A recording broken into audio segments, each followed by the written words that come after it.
2.5 करोड़ से ज्यादा आबादी के शहर कराची में कहीं आग लगे तो शहरियों के साथ फायर ब्रिगेड भी मुश्किल में पड़ जाती है। किमाड़ी से गुलशन मेमार और नॉर्थ कराची से गुलशन हदीद तक फैले शहर कायद में काम करती फायर ब्रिगेड के पास बुनियादी सामान तक दस्तयाब नहीं।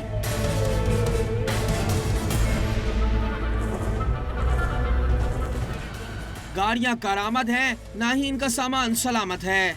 22 में से 8 स्टेशन बंद हैं और तकरीबन हमारे पास 60 गाड़ियाँ हैं। 60 में से इस वक्त 15 से 16 गाड़ियाँ चल रही हैं। बाकी तमाम गाड़ियाँ जो है ना वो रिपेयरिंग मांग रही हैं और वो खड़ी हुई हैं, चलने के काबिल नहीं हैं। फायर ब्रिगेड जराये के मुताबिक वसी और ईस्ट कराची जैसे शहर में बुलंद इमारतों में लगी आग को बुझाने के लिए कम अज कम 6 नारकल जरूरी हैं, मगर 3 मौजूद हैं। इनमें से 2 खराब और सिर्फ 1 काम के काबिल है। फायर ब्रिगेड के अमले को भी मुनासिब सहूलियात मुयस्सर नहीं। आग से लड़ने वालों को फायर फाइटिंग किट दस्तयाब है और न ही जरूरी आलात दिए गए हैं। शहरी हलकों का कहना है कि आग लगने के वाकयात को तो नहीं रोका जा सकता, ताहम जब आग लग जाए तो इसकी जल्द अज जल्द बुझाने का सामान जरूर किया जाना चाहिए।